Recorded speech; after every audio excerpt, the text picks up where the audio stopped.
Эстетика, как одно лицо можно считать так называемым идеальным лицом.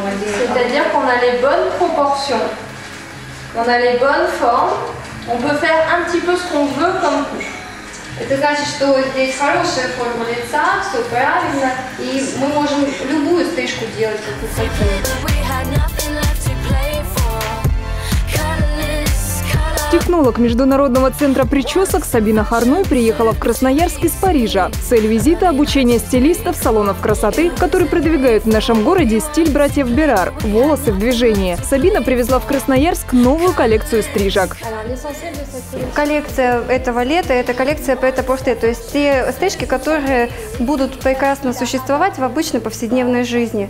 Стрижки, которые сочетаются великолепно с типом лица и будут соответствовать лету тоже. Есть в этой коллекции стрижек что-то рок-н-ролльное и неформальное. Чувствуется свобода и легкость в каждом движении волос. Сабина рассказала, как подбирать такие стрижки к типу лица, но при этом учитывать пожелания клиента. По мнению стилиста Александра Шаркова, такой обучающий семинар, что называется, из первых рук полезен во всех отношениях. Когда первоисточник рассказывает, здесь уже совсем все по-другому. Да? Здесь немножко, если учесть, что вчера мы даже немножко пошкодили, нам показали один новый срез, это мятый пакет. То есть мы просто брали, делали стрижку на мокрых волосах, и потом мы просто сушили и просто делали из нее хаос.